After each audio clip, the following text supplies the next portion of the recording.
Hey guys, welcome back to my channel Mithu's family. আমার পরিবারে তোমাদের সকলকে অনেক অনেক স্বাগতম এবং অনেক অনেক ভালোবাসা জানিয়ে আজকের ভিডিওটা স্টার্ট করে ফেলাম। 2 দিন ধরে ভিডিও তোমাদের সঙ্গে ঠিকভাবে শেয়ার করতে পারছি না, এডিটের জন্য সময় হচ্ছে না এডিট করব বলে, সেই জন্য আর তোমাদের সঙ্গে 2 দিন ধরে ভিডিওটা স্টার্ট করতে পারিনি। তার মধ্যেই আবার আজকে রয়েছে একটা আমার বোনের মেয়ের মানে মানসিক যাকে বলে, মানে মায়ের কাছে মানত করা ছিল, সেই জন্য রয়েছে বাড়িতে পুজো। তো সেই নিমন্ত্রণ রয়েছে, ভাবছিলাম সকাল থেকে যে যাবো না এমন পরিস্থিতি হয়েছে যে যেতেই হচ্ছে। তো সেই কারণে হঠাৎ বেরিয়ে যাচ্ছি।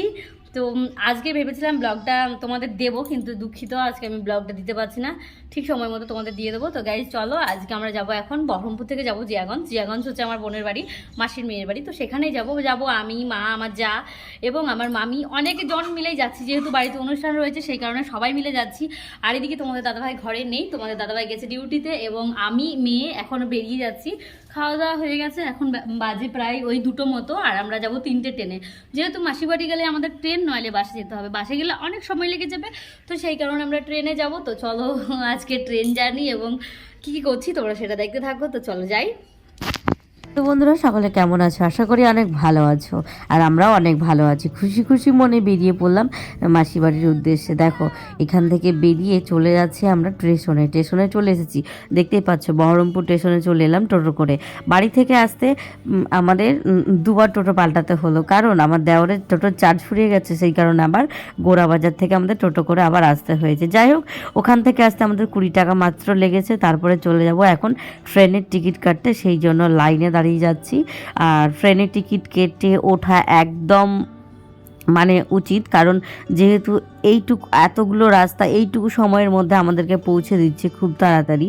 তো আর মাত্র ট্রেনের টিকিট হচ্ছে 10 টাকা বহরমপুর থেকে জিয়াগঞ্জ যাওয়ার জন্য। তো আমরা এখানে রয়েছি 4 জন আর 3টে বাচ্চাদের তো টিকিট কাটতে হবে না, সেই কারণে 4 জনের 4টে টিকিট কেটে নিলাম। এই যে দেখতে পাচ্ছ আমি দাঁড়িয়েছিলাম এবং এখনই কেবলমাত্র জিয়াগঞ্জের ট্রেনটা ছেড়ে দিল। জাস্ট প্ল্যাটফর্মে আমরা উঠছি আর কেবলমাত্র ট্রেনটা ছেড়ে দিল। তো যাই হোক, চলে যখন গেছে আর তো তাড়াহুড়ো করে লাভ নেই। তো পরের ট্রেনে আমরা যাব বলে আমরা অনেকক্ষণ ওয়েট করতে হয়েছে, আমাদেরকে প্রায় 1.5 ঘন্টা বসতে হয়েছে। একটু মাত্র ভুলের জন্য আমাদেরকে 1.5 ঘন্টা বসতে হয়েছে। তো সেই 1.5 ঘন্টা কিভাবে সময়টা পার করব। এখানে দেখো, বড় মেয়ে এবং আমি ভিডিও করছি, মা পেছন থেকে হেসে পুরো পাগল হয়ে যাচ্ছে। এই ভিডিওগুলো তোমরা ইউটিউব এবং ইনস্টাগ্রামে পেয়ে যাবে। আমি ইউটিউব এবং ইনস্টাগ্রামে লিঙ্ক দিয়ে দেবো, তোমরা দেখে নিও প্লিজ।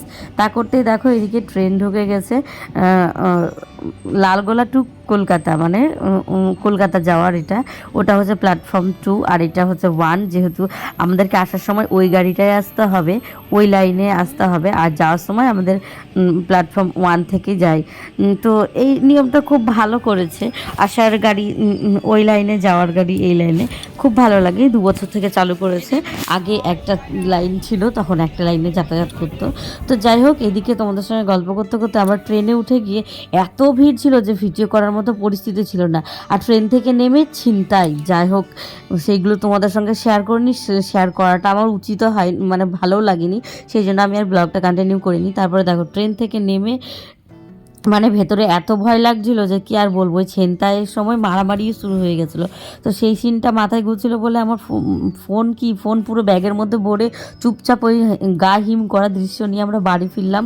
তো ফাইনালি মাসি বাড়ি থেকে চলে এলাম, মাসি বাড়ি থেকে আসলাম হচ্ছে বোনের বাড়ি। চলো, এই যে বোনের বাড়ি এখানেই আছে, তো এই গলিটার মধ্যে।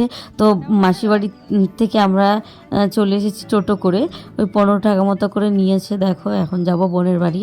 আর এত মানে কি বলবো যে সমস্যা হচ্ছে রাত্রিবেলায় ভিডিও বানাতে, তো সেই কারণে আর বেশি ব্লগটা বানাইনি। আর যেহেতু সবার সঙ্গে দেখা হয়েছে, গল্প গুজব করছিলাম, সেই কারণে আমি ভুলেও গেছিলাম। তো দেখো ঘরের মধ্যে কত লোক, মানে একটা অনুষ্ঠান হলে এই সুযোগে সবার সঙ্গে দেখা এবং কথাবার্তা এবং গল্প গুজব এগুলো হতেই থাকে। দেখো 2 বোনের দেখা হলো, 2 বোনের কথাও হলো, এই যে আমার বোন দেখতেই পাচ্ছ, এটা বোনের ছেলে, আর এইদিকে রয়েছে বোনের মেয়েটা, তোমরা আগেই দেখলে যে ওই যে এটা হচ্ছে পুচকিটা ছেলেটা, আর পুচকুটা হচ্ছে ওইদিকে ঘুরে ঘুরে বেড়াচ্ছে।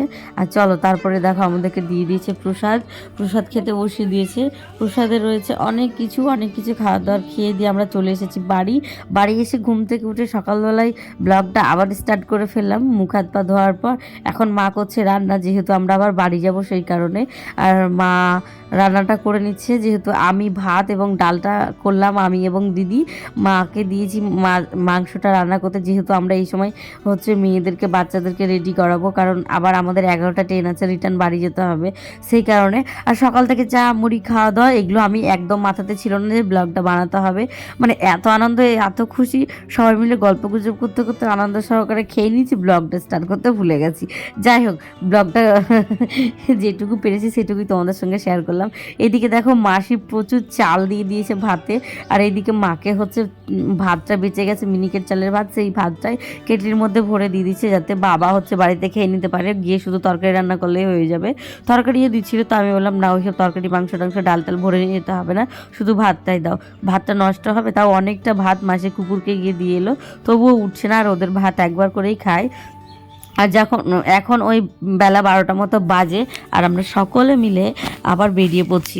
তোমাদেরকে দেখিয়েছিলাম আসার সময় আমরা 4 জন এসেছি, কিন্তু বাড়ি যাওয়ার সময় আমরা যাচ্ছি 6 জন। দিদি চায়াবু এসেছিল কাশিমবাজার থেকে, বহরমপুরের পরের স্টেশন থেকে। তো তারা হচ্ছে দিদিরা হচ্ছে আমরা সবাই মিলে একসঙ্গেই যাচ্ছি, সেই কারণে আমরা এখন বাড়ি যাচ্ছি টোটাল 6 জন। আর এদিকে আমার মামাও রয়েছে, মামা, আমি, মামি এবং দিদি, জামাইবাবু, আর আমাদের 3টে পিচকি নিয়ে আমরা প্রায় অনেকজন, একটু লোক হয়ে গেছি, ওই 6 জন 7 জন মতো। যাই হোক, চলো এখন হচ্ছে চলো বাড়ি যাওয়ার পালা। আর এদিকে সবাইকে টাটা করে দিই, তারপরে চলে যাচ্ছি বাড়ি।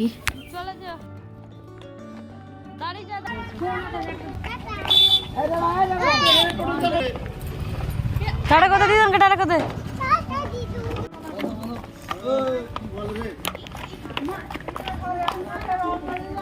সে তো হয়ে গেল, সব একসাথে রওনা।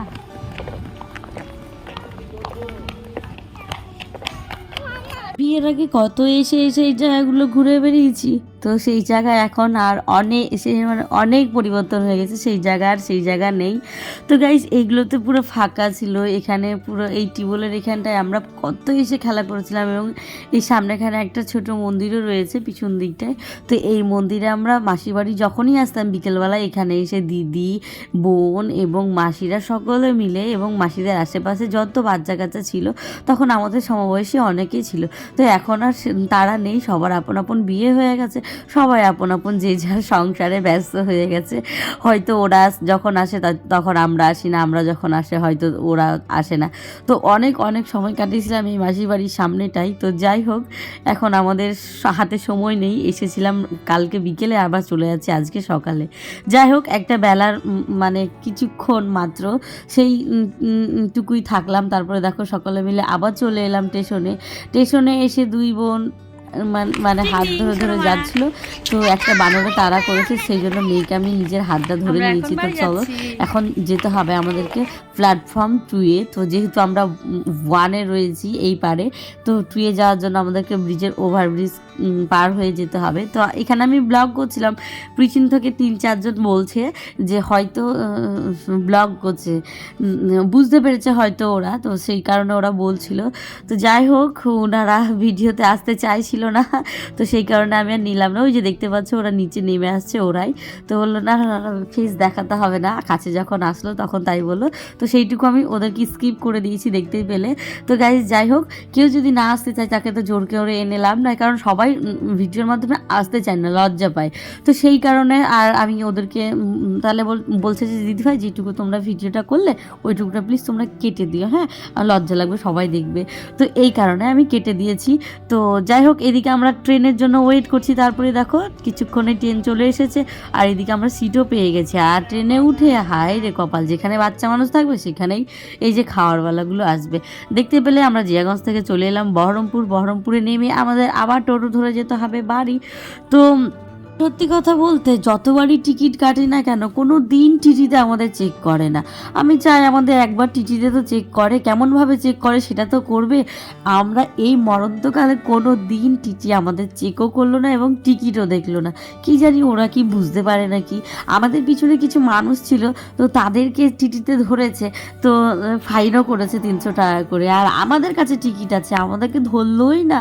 কি জানি ওরা মুখ দেখলে বুঝতে পারে না কি বুঝতে পারে না, না হাত গড়ানো জানে।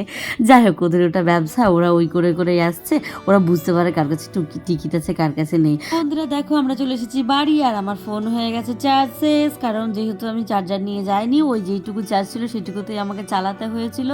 তো এমন পরিস্থিতি যে আমাকে ভিডিওটা এখানেই শেষ করতে হয়েছে। তারপরে দেখো আবার একটুখানি মানে রেস মানে চার্জ দেওয়ার পর এখন হয়ে গেছে বিকেল থেকে আমি আমার ব্লগটা এখানে শেষ করছি। তো বন্ধুরা সকলে ভালো থাকবে, সুস্থ থাকবে, টাটা বাই বাই। আবার দেখা হচ্ছে তোমাদের সঙ্গে আবার একটা নতুন ভিডিওতে এবং একটা সুন্দর ব্লগের সাথে। তোমরা সবাই আবার ওয়েট করতে থাকো নেক্সট ভিডিওর জন্য।